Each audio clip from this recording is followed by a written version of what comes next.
Welcome to Living the Empowered Life. My name is Yvonne, and this channel is all about bringing you content that's empowering, encouraging and inspiring. So if this is the type of content you like, don't forget to hit the subscribe button and the notification bell so that you can be advised of any new uploads. And if you like the content that I share, please hit the thumbs up button. So in today's video, it's a quick book review on a book I recently read by somebody called Ben Carson called Think Big.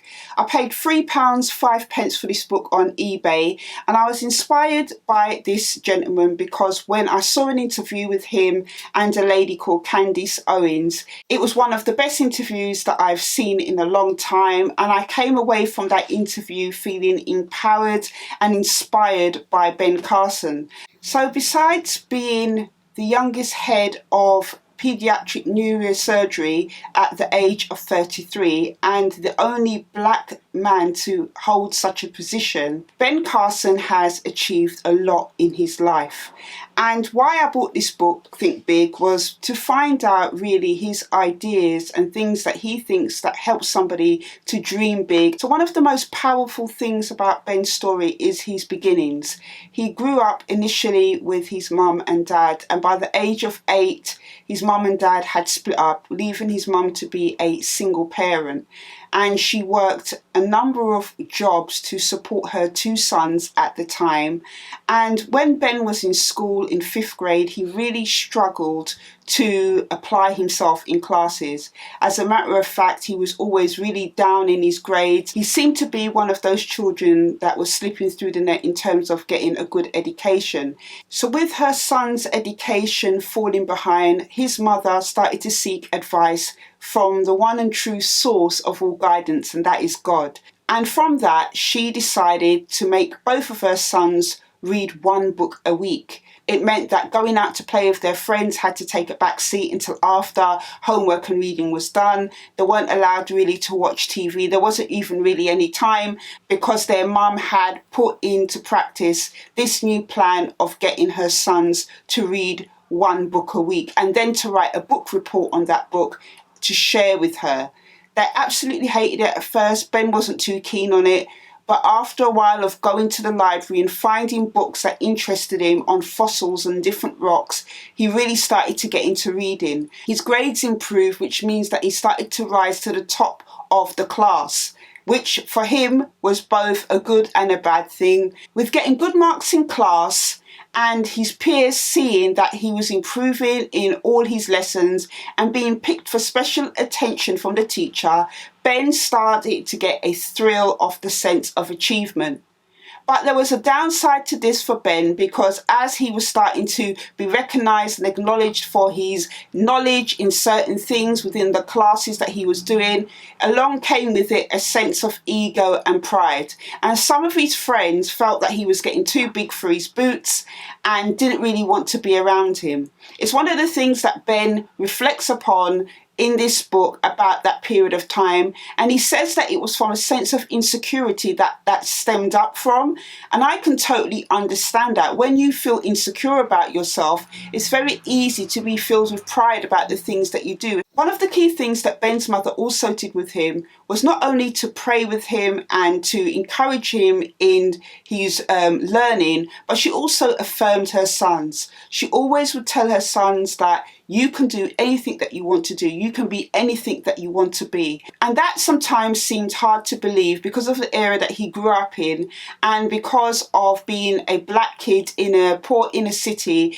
It did seem like it was a bit of a stretch to believe that he could be anything that he wanted to be. But nevertheless, it started to sink in his mother's words, and he started to see and know that with the things that he was doing, that it could be possible to go after his dreams. One of the affirmations Ben's mother said to him was, "Don't worry about anybody else. The whole world is full of everybody else. You know that?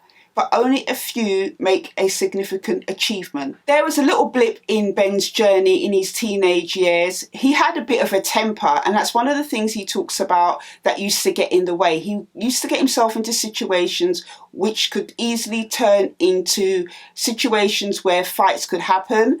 And there was a time where he got into something with a boy and he ended up picking up a knife to him, and in a fit of temper he lunged at him. Thankfully, The knife only hit the boy's belt buckle, but it was a real serious wake-up call for Ben, and from that moment onwards he asked God to help him with his temper. He started to read the book of Proverbs in the Bible and asked God to give him guidance and wisdom in every decision that he made. So in this book, Think Big, it is full of Ben's achievements, and they are no easy feat. To be a brain surgeon, to be able to perform one of the world's first operation on Siamese twins, which was worldwide news, to be able to do really difficult and complicated operations is something that obviously many people can never dream of doing.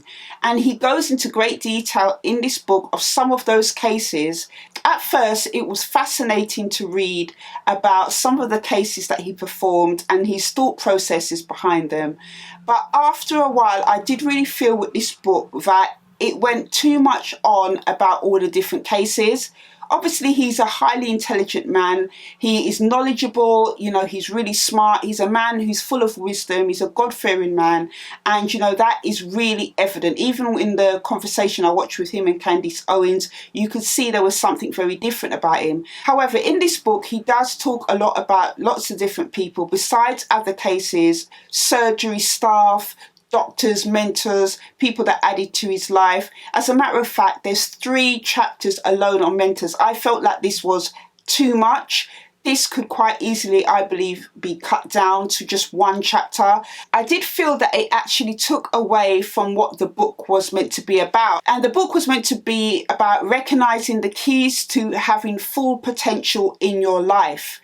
And whilst in the stories there were things that you could pick up from them, the stories itself meant that you were getting lost. I found that to be quite distracting. He also had an acronym for Think Big. T for talent, H for honest, I for insight, N for nice, K for knowledge, B for books, I for in-depth knowledge, and G for God. And under each of those sections, he talks about different stories and different things to do with each of those titles. So whilst there were some key things that I did pick up from this book, the importance of having a good mother, a praying mother, the importance of discipline and consistency, the importance of knowledge and applying yourself, and the importance of insight. However, as I said, some of the stories you just got lost in it, and the original message of what was meant to be shared, I believe, got lost. Ben Carson is a highly intelligent and knowledgeable man. He's a man of excellence. As a matter of fact, in 2016, he ran for Vice President of USA. He is a man of achievement. He's very inspiring. There's so much that you can learn from him. But unfortunately, this book didn't really hit the mark for me, and I'm a bit disappointed. I was expecting lots of different things that I could take away from it for myself about thinking big. And I think if I wanted to go back over this book again, I may be able to pick out that stuff, but you'd have to look for it because it got lost in the stories. So if you want a book that is a bit like a rags to riches story, a story of coming from nothing to something, then this book is definitely for you. It is more a book that I think people in the medical field might really appreciate. There's lots of medical words and terms that really went over my head, but maybe people in the medical field will probably more appreciate the book than I did. But, if you're somebody, as I said, that wants a story about somebody that rises from humble beginnings to be the world's first in many fields, then this book is for you. I will leave links to this book down in the description bar below. If you have read this book, let me know what you think of it. I will see you on the next video. Take care.